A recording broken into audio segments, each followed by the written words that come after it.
Friends, आप सब कैसे हो? आशा करती हूँ आप सब अच्छे हो, मस्त हो, लाइफ को अच्छे से एंजॉय कर रहे हो। आज की हमारी स्टोरी है सुपर लेडी अनिका की। अगर आपको मेरी वीडियो पसंद आती है प्लीज़ दोस्तों के साथ शेयर करें, लाइक करें, कमेंट करें और कमेंट सेक्शन में ज़रूर बताएं कि आपको मेरी स्टोरी कैसी लग रही है। बिना किसी देरी के हम वीडियो को स्टार्ट करते हैं। Video start. श्वेता पिछले कुछ दिनों से खुद को काम में इस कदर डुबो चुकी थी कि उसे दिन और रात का भी एहसास नहीं था। जब से रोहित जीजू उनकी लाइफ से गए थे, जब से अनिका ने सारी जिम्मेदारी खुद पर अपने कंधों पर संभाल ली थी, तब से ही श्वेता ने भी सारी जिम्मेदारियां अपने कंधों पर ले ली थी। वहीं दिल्ली की उस बड़ी सी फार्मा लैब में देर रात तक सिर्फ मशीनों की आवाज़ गूंज रही थी। टेबल पर फैले रिसर्च पेपर और कांच की शीशियां, दवाइयों के सैंपल और उनके बीच खड़ी थी श्वेता। श्वेता पिछले कुछ दिनों से इतनी बिजी हो चुकी थी, वह खुद भी ध्यान अपना रखना भूल ही गई थी। कभी सुबह घर से जल्दी निकलती, कभी देर रात को लैब से घर के लिए निकलती। मल्होत्रा हाउस में सभी उसकी चिंता करने लगे थे और सबसे ज़्यादा लक्ष्य, जो कि उसका मंगेतर था। उसे समझ नहीं आ रहा था कि श्वेता आखिर खुद को इतना क्यों थका रही है। उसने कई बार कॉल किया, कई मैसेज छोड़े, लेकिन हर बार एक जवाब मिलता, बस थोड़ा काम बाकी है, जल्द आती हूँ। उधर उस शाम भी लक्ष्य उसके लिए डिनर लेकर फार्मेसी पहुँच ही गया था, लेकिन रात के 10 बज चुके थे और श्वेता अब भी लैब से बाहर नहीं आई थी। आखिरकार वह खुद अंदर चला गया। कांच के दरवाजे के पीछे श्वेता माइक्रोस्कोप के सामने झुकी हुई थी। उसके बाल हल्के बिखरे हुए थे, आंखों में थकान साफ दिखाई दे रही थी और उसके ठीक बगल में वाली टेबल पर लंच बॉक्स रखा हुआ था। जैसे दोपहर में रखा गया हो वैसे ही बंद। लक्ष्य का माथा सिकुड़ गया। उसने खाना भी नहीं खाया और धीरे से बुदबुदाया। उसके चेहरे पर हल्का गुस्सा उतर आया था। वो सीधे उसके पास पहुंचा और बिना कुछ कहे उसका हाथ पकड़ लिया। श्वेता चौंक गई। लक्ष्य? वो उसे देखकर हैरान रह गई। तुम यहाँ? लक्ष्य ने बिना जवाब दिए ही उसे लैब से बाहर कॉरिडोर में ले आया। क्या कर रहे हो? मेरा काम बाकी है। काम? लक्ष्य ने उसकी बात बीच में ही काट दी। उसकी आवाज़ धीमी थी लेकिन नाराज़गी साफ झलक रही थी। पिछले 3 से 4 महीने हो गए तुम्हें काम करते हुए। आखिर तुम्हारा ये काम कब ख़त्म होगा? मुझे नहीं पता। सुबह से कुछ खाया भी नहीं है तुमने। श्वेता चुप। लंच चुप। कॉफ़ी वो भी नहीं पी होगी। श्वेता धीरे से नजरें झुका लेती है। लक्ष्य ने गहरी सांस ली। श्वेता तुम खुद को ख़त्म कर रही हो? श्वेता ने उसकी तरफ देखा। मुझे ये दवाई पूरी करनी है और अगर तुम ही बीमार पड़ गए तो ये दवाई कौन बनाएगा? कभी ये सोचा है? लक्ष्य ने बड़े ही प्यार से इनोसेंट तरीके से श्वेता को समझाने की कोशिश की। उसकी आवाज़ में चिंता साफ झलक रही थी, गुस्सा नहीं था। श्वेता कुछ पल उसे देखती रही, फिर हल्का सा मुस्कुराई। तुम ज़्यादा ही काफ़ी ओवर थिंक कर रहे हो। लक्ष्य हंसा नहीं। उसने सीधे बगल की बेंच पर रखा लंच बॉक्स उठाया। तो ये क्या है? श्वेता चुप। घर से भेजा गया खाना जो अब तक बंद पड़ा है। आज श्वेता सच में शर्मिंदा हो गई। मुझे टाइम नहीं मिला, मेरे लिए भी नहीं। ये सुनते ही श्वेता ने उसकी तरफ देखा। लक्ष्य की आंखों में शिकायत साफ थी और सच्ची भी थी। 2 दिन से ठीक से बात भी नहीं कर रही हो? घर में सब परेशान हैं क्या?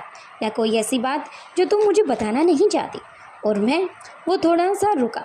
मैं हर शाम तुम्हारा वेट करता हूँ, तुम्हारी कॉल का, तुम्हारे से बातें करने का। और जब मैं तुम्हें कहीं इनवाइट करता हूँ तुम शायद मेरी फ़ोन को ही इग्नोर कर देती हो। श्वेता का दिल हल्का सा धड़क उठा। उसने धीरे से कहा, सॉरी लक्ष्य। लक्ष्य उसके और करीब आया। मुझे सॉरी नहीं चाहिए, मुझे तुम चाहिए, ठीक है? और अपना ख्याल रखो। कॉरिडोर में कुछ सेकंड के लिए खामोशी छा गई थी। श्वेता की सांसें थोड़ी तेज हो गई थी। वो कुछ बोलने ही वाली थी, लेकिन तभी लक्ष्य की नज़र उसके होठों पर टिक गई। शायद कई दिनों की शिकायत, थकान और चिंता सब एक पल में मिट जाए। वो थोड़ा झुका और श्वेता समझ गई। उसकी पलकों में खुद ब खुद आंखें ढक ली। अगले ही पल लक्ष्य बहुत धीरे से उसके होठों को छुआ। एक बहुत मुलायम, ठहरा हुआ, प्यार भरा चुंबन उसे दिया। श्वेता एक पल को बिल्कुल स्थिर रह गई। फिर उसकी उंगलियां धीरे धीरे लक्ष्य की शर्ट को पकड़ने लगी, क्योंकि श्वेता भी अपने आप को कंट्रोल नहीं कर पा रही थी। लंबे समय से श्वेता ने अमृत टैबलेट बनाने में ही रोहित के जाने के बाद अनिका काफ़ी दुखी थी। जब एक दिन श्वेता उससे मिलने के लिए गई तो अनिका ने उसे अमृत टैबलेट का फॉर्मूला जो पहले से ही उसके पास था उसे दोबारा बनाने के लिए बोल दिया। बाकी की जो भी सामान होगा वो तुम्हें बहुत जल्द तुम्हें फार्मा कंपनी तक पहुंच जाएगा। इतना कहकर श्वेता कुछ कह पाती उससे पहले अनिका अपने रूम में जा चुकी थी। श्वेता समझ गई थी कि अनिका उससे कुछ नहीं कहना चाहती, लेकिन जो उसके कंधे पर जिम्मेदारी दी है वह उसे ज़रूर पूरा करेगी। क्योंकि पिछली बार जब अनिका ने अमृत टैबलेट को बनाया था कुछ ही मेडिसिन को, उसके बाद श्वेता उसके पास ही खड़ी थी और अनिका को भी पूरा भरोसा था कि आखिर श्वेता उन मेडिसिन को बना लेगी, क्योंकि वह श्वेता के बारे में काफ़ी अच्छे से जानती है। ये सब सोच कर अनिका ने ये काम श्वेता को दे दिया। जब से यह श्वेता ने ये काम की जिम्मेदारी ली थी तब से ही अनिका की तरह खाना पीना सोना जगना सब कुछ समय पर नहीं था। उसे तो खुद नहीं पता था कि आगे कब 3 से 4 मंथ बीत चुके हैं उसे ये काम करते हुए, क्योंकि एक मेडिसिन बनाने में ही काफ़ी टाइम लग रहा था। वह किसी और को भी ये काम सौंप नहीं सकती थी, क्योंकि ये फॉर्मूला जो कि अनिका द्वारा दिया गया था ये काफ़ी ऐसा फॉर्मूला था, अगर किसी भी गलत हाथों तक पहुंच गया या किसी ने भी इसे मैन्युफैक्चर के बारे में या इस फॉर्मूले के बारे में जान लिया तो शायद दुनिया पर अच्छाई आने से पहले ही बुराई फैल जाएगी और काफ़ी मुसीबत आ जाएंगी। इसलिए अनिका की तरह श्वेता ने अपने पूरे काम की जिम्मेदारी अपने कंधों पर ली थी, इसलिए उसका सब कुछ अधूरा था। वहीं लक्ष्य अनिका लतिका से बात ही कर रही थी। कुछ देर बात करने के बाद अनिका सोच में गुम हो जाती है। आखिर रोहित चुप क्यों रहने लग गया है? तभी कुछ देर तक लतिका सोच रही थी, दूसरी तरफ से कोई भी आवाज़ नहीं आ रही। तभी मम्मा क्या हुआ, आप चुप क्यों हो? क्या रोहित ऐसे ही चुप रहता है? इस पर लतिका बड़े ही प्यार और बड़े ही आराम से बताती है, हाँ मोम बिल्कुल ऐसे ही, क्योंकि डैड की तबीयत अब काफ़ी बेहतर हो चुकी है। शायद आपको अलेक्जेंडर आर्यन परिवार बिजनेस इन सब से दूर हो गए हैं शायद, इसलिए डैड चुप रहते हैं और मुझसे भी कम ही बात करते हैं। बस जब मैं उनसे किसी तरह की बात करती हूँ कुछ पूछती हूँ उसका ही आंसर देते हैं, नहीं तो वो बिल्कुल ऐसे रहते हैं जैसे गुमशुदा। अब अनिका शांत हो जाती है और कुछ सोचने लग जाती है, शायद लतिका क्या कोई गलत कह रही है? नहीं बिल्कुल, क्योंकि रोहित मेरे बगैर एक पल नहीं रह सकता था, अब बिना मुझे देखे वो 4 महीने से रह रहा है, ऐसा कैसे हो सकता है? इसलिए रोहित ने अपने आप को अकेला समझ लिया है और रोहित की ऐसी कंडीशन के बारे में सोचकर अनिका को भी काफ़ी परेशानी होती है। इसलिए वह लतिका से बड़े ही प्यार से कहती है, बेटा तुम्हें ज़्यादा से ज़्यादा समय अपने डैड रोहित के साथ बिताना चाहिए और उन्हें किसी भी तरह की कोई भी परेशानी ना हो, इस चीज़ का भी तुम्हें ध्यान रखना चाहिए, क्योंकि मुझे पता है वे अंदर से काफ़ी टूट चुके हैं और परिवार के बारे में ये सब सोचकर काफ़ी परेशान हो गए हैं। इसलिए अपने डैड से कहना मैं बहुत जल्द उन्हें मिलने के लिए ज़रूर आऊँगी और साथ में मुझे उस कबीले के सरदार की वो 3 शर्तें भी पूरी करनी है और उसके बाद मैं तुम्हें और तुम्हारे डैड और हम सब मिलकर अपना एक नया आशियाना बनाएंगे। ये कहकर लतिका को अब मंद मंद हंसी भी आ रही थी अनिका की बात सुनकर, लेकिन वह अपने इमोशनल को कंट्रोल कर रही थी। हाँ मोम, जैसा आपने कहा बिल्कुल वैसा ही होगा और जैसा आप चाहती हैं वैसा ही होगा। और जैसा वो इतना कहकर वह अपनी बातों को बीच में ही छोड़ देती है। वहीं अनिका को ये सब बातें समझ नहीं आई, क्योंकि लतिका की बातों की तरफ अनिका का कोई ध्यान नहीं था। वह तो रोहित की बेबसी लाचारी को देख रही थी, जो बिजनेसमैन ऑफ टाइकोन रोहित मारवा, जिसका पूरी दिल्ली के साथ साथ पूरी दुनिया में दबदबा था। यहाँ की देश विदेश में भी उसके नाम से बिजनेस की दुनिया में तहलका था। लेकिन आज वो इंसान पूरी दुनिया को छोड़कर जंगलों में रह रहा है। वो इंसान वहाँ पर हैं, जिंदा हैं, लेकिन उनका इस दुनिया से पूरी तरह से दूर दूर तक कोई भी नाता नहीं था। ये सब भी अनिका जानती है और अब रोहित उसके बगैर, अपने परिवार के बगैर, अपने बिजनेस के बगैर और अपना उस एम्पायर ग्रुप के किंग की वजह से अब एम्पायर ग्रुप भी काफ़ी डगमगाने लग गया है। लेकिन एक ब्लैक कैट ही उसमें ऐसी है और ईगल ब्लैक कैट का साथ हमेशा ही देते आया है, जिस वजह से अब भी बिजनेसमैन अब उनकी बातें सुन रहे थे। लेकिन सभी के बीच में एक चर्चा का विषय बना हुआ था, आखिर किंग कहाँ है। काफ़ी दिनों से किंग ने कोई भी अपडेट नहीं दी है, ये सब भी वो लोग सोच रहे थे। वही अनिका आप चुप हो जाती है। तभी लतिका से कहती है, अपने डैड को ज़रूर ये बात बोलना कि मैं उनसे मिलने के लिए जल्द आ रही हूँ और तुम अपना और अपने डैड का पूरा ख्याल रखना। इतना कहकर अनिका फ़ोन को रख देती है और फ़ोन जैसे ही रखती है वहीं दूसरी तरफ कबीले के अंदर लतिका की हंसी इतनी ज़्यादा आने लग गई थी कि पास जितने भी बच्चे उसके आसपास लेटे हुए थे सभी उसे देखकर हैरान थे। सभी अपनी आंखें मसल रहे थे कि आखिर लतिका को क्या हुआ। इतनी रात के समय जो लड़की उनके पास आराम से सोई हुई थी अचानक से उठकर हंसने लगी। तभी उनमें से मुखिया का पोता वहाँ से उठकर अब अपने दादाजी के पास चला जाता है और लतिका की कंडीशन के बारे में सारी इन्फॉर्मेशन उन्हें देता है। साथ में कबीले के सरदार को भी काफ़ी अजीब सा लगता है। तभी वह लतिका को शांत करता है और उससे पूछता है आखिर क्या हुआ, वो इतनी रात को हंस क्यों रही है। इस पर लतिका कुछ नहीं कहती और फिर वह अपनी उस छोटी सी कुटिया के अंदर चली जाती है जहाँ पर रोहित मारवा सोया हुआ था, गहरी नींद में। लतिका उसके पास जाती है और उसे बड़े ही प्यार से देखती है, मानो रोहित मारवा बड़े ही गहरी नींद में सो रहा है। अब पूरा रोहित की रेख देख जितना भी हो सकता था ज़्यादातर काम अब लतिका ही अपने डैड का करने लग गई थी। उसकी कुटिया के अंदर सिर्फ वही जाती थी या फिर रोहित को कोई ज़रूरी काम होता तो वह बाहर निकलता था, अदरवाइज वह अपने अंदर ही रहता था। वहाँ पर ही कुछ ना कुछ नई नई चीज़ों के आविष्कार करता रहता, यानी कि उन लोगों को कुछ नई नई टेक्निक के बारे में सिखाने लग गया था। वहीं दूसरी तरफ दिल्ली मारवा हाउस, अनिका का बेडरूम। अनिका आराम से अपने फ़ोन को लेकर इधर उधर टहल रही थी। उसे समझ नहीं आ रहा था आखिर वह इन सब से अलग क्यों है और साथ में तभी उसके दिमाग में मीरा का ख्याल आता है। अनिका अपने फ़ोन से जल्दी से प्रीति के पास कॉल लगाती है। दूसरी तरफ से एक रिंग जाती है, दूसरी रिंग पर प्रीति को फ़ोन को उठा लेती है। प्रीति बड़े ही प्यार से कहती, हेलो दीदी, अभी तक आप सोई नहीं। इस पर अनिका आराम से कहती है, नहीं प्रीति, ऐसी कुछ बात नहीं है। और उस लड़की की कैसी कंडीशन है। इस पर प्रीति कहती है, दीदी आप खतरे से बाहर है और शायद ये कहा जाए मौत को गले लगाकर वह वापस आई है, क्योंकि मुझे लगा था कि शायद वह नहीं बच पाएगी, लेकिन शायद उसकी आत्मा, उसकी जीने की चाह उसे मौत के मुंह से बाहर खींचकर ले आई। और साथ में आपने जो मेडिसिन दी थी अमृत टैबलेट, वो भी मैंने उसे एक दे दी है। इस पर अनिका कहती है, ठीक है, और तुम भी अपना ध्यान रखना और हो सके तो अभी उसकी कंडीशन ठीक है तो तुम 2 नर्स को हायर कर सकती हो और उसके पास रख सकती हो और आराम से उसी कैबिन में तुम सो सकती हो।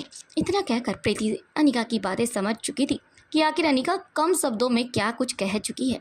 शायद प्रीति का मानना और सोचना भी ठीक था, तब तक मीरा ठीक नहीं होती पूरी तरह से, तब तक उसकी देख रेख सब कुछ प्रीति को ही करनी होगी। शायद अनिका के लिए ये बहुत ही इम्पोर्टेंट है। वहीं अनिका फ़ोन को रख देती है बेड पर और फिर वह बालकनी में जाकर खड़ी हो जाती है। उसे रोहित की बड़ी याद आ रही थी। वहीं उसे एक अजीब सा एहसास होने लग जाता है, मानो रोहित उसके आसपास है, उसे देख रहा है, उसे महसूस कर रहा है। लेकिन दूसरे ही पल उसे अपने सिर पर चपत लगाते हुए कहती, ऐसे कैसे हो सकता है। शायद ये मेरा वहम है। जो लतिका से बात करने के बाद मुझे ऐसा लग रहा है कि रोहित मेरे आसपास है, क्योंकि रोहित भी ये सब सोच रहा होगा, शायद इसलिए मुझे ऐसा लग रहा है। अनिका बेड पर लेट जाती है। तभी उसे कबीर सिंह का फिर से ख्याल आता है। ना चाहते हुए भी कबीर सिंह उसके दिमाग में कभी भी आ जाता है। जहाँ जो शतान रोहित का था वह अब कबीर लेने लग गया था। लेकिन अनिका बार बार उसे निकालने की कोशिश करती, लेकिन ना चाहते हुए भी कबीर का नाम उसकी जुबान पर आने लग गया था, क्योंकि कुछ ऐसी हरकतें थी, कुछ ऐसी बातें थी जो उसे हमेशा से ही रोहित की याद दिला रही थी। अब अनिका रोहित के बिना नहीं रह सकती थी। अनिका ने सोच लिया था वह जल्द से जल्द अपनी मोम से बात करेगी और उसके बाद वह कबीले में जाएगी और कहे मुताबिक उस कबीले के सरदार की उन शर्तों को पूरा करेगी जिस कारण से रोहित की जान बच पाई थी और जिस कारण से वह रोहित को वहाँ से ले आएगी। ये सब सोच ही रही थी, तभी अनिका आराम से लेट जाती है और फिर वह अब नीचे उतरती है और रोहित के कवर से रोहित की एक शर्ट जो उसे सबसे अच्छा या अट्रैक्टिव बनाती थी रोहित को, अनिका को ब्लू शर्ट में रोहित और भी एलिगेटर लगता था, इसलिए अनिका उसे निकाल कर लेके आती है। उसकी मन बंद खुशबू मानो रोहित का एहसास उसे अब दिलाने लग गई थी। अनिका को भी अब रोहित की बहुत याद आ रही थी। एक तो घर पर बच्चे नहीं थे, ऊपर से लतिका भी नहीं थी, कुछ दिनों से उसकी मोम का भी कोई अता पता नहीं था, जिस कारण से अनिका घर में बिल्कुल अकेली रह गई थी। ऊपर से घर वालों के षड्यंत्र की तरफ भी उसे ध्यान देना था। इन सब में अकेली अनिका काफ़ी उलझ कर रह गई थी। जो मास्टरमाइंड था या सर जी थे, उनकी तरफ अनिका का कोई ध्यान ही नहीं था। बस वह कैसे करके उन तक पहुंचना चाहती थी, क्योंकि उसकी मोम ने बताया था जब तक जो भी मास्टरमाइंड है, जो भी षड्यंत्र रच रहा है, जो भी कुछ बड़ा करने की कोशिश कर रहा है या करता आया है, तब तक हमें उसके बारे में नहीं पता होता या पता लगता, तब तक हम कुछ नहीं कर सकते। या ये समझो कि हमारे सामने कोई नहीं है। बस इतना ही सोचकर अनिका अब रोहित की शर्ट को अपनी बाहों में भरती है। रोहित की खुशबू उसके दिमाग में घूमने लग जाती है। अनिका अपनी आंखें बंद कर लेती है, मानो रोहित उसके पास ही है, और उस शर्ट को अपनी दोनों हाथों से जकड़ लेती है, मानो रोहित अनिका के ऊपर है। अब अनिका बड़े ही प्यार से उसे अपनी बाहों में भरकर अपनी आंखें बंद कर लेती है। अनिका को भी नहीं पता चलता कि आखिर उसे कब गहरी नींद आ गई। वहीं एक शख्स जो अनिका की खिड़की से धीरे धीरे करके ऊपर आ चुका था और अनिका को सोते हुआ देख रहा था, बड़े ही प्यार से काफ़ी देर तक देखता रहा, या ये कहा जाए वह ऐसे देख रहा था मानो वह उसे देखे बिना नहीं रह सकता। 1 से 2 घंटे बीत चुके थे। अनिका गहरी नींद में थी और वह शर्ट लेकर आराम से सो रही थी। वह शख्स धीरे धीरे करके अब खिड़की को खोलता है और अंदर आ जाता है और अनिका को बड़े ही प्यार से देखता है, आराम से बैठकर। जब वह देख लेता है, उसे निहारने लग जाता है। एक प्यारा सा चुम्बन उसके बालों के ऊपर करता है, जिसे कि अनिका को पता भी ना चले कि कोई उसके पास है या नहीं है। ऐसा लग रहा था मानो ये शख्स अक्सर यहाँ पर आता है और इसका डर पूरी तरह से गायब है। इसे ना पकड़ने का डर है, ना पकड़ जाने का डर है। ये सब सोचकर वह व्यक्ति अब धीरे धीरे करके अनिका के बेड से बाहर आता है और वापस उसी रेलिंग को पकड़कर धीरे धीरे करके नीचे आता है और फिर वह वहाँ से पल भर में गायब हो जाता है। ऐसा लग रहा था मानो वो व्यक्ति अक्सर वहाँ पर आता हो। उसका इतने क्लियरिटी से नीचे उतरना, ऊपर जाना, यहाँ तक कि जब अनिका को कुछ महसूस हुआ था किसी इंसान का वहाँ पर होना, शायद वो व्यक्ति वहीं पर था, वहीं पर छुपा हुआ था, लेकिन अनिका की नज़रों से परे।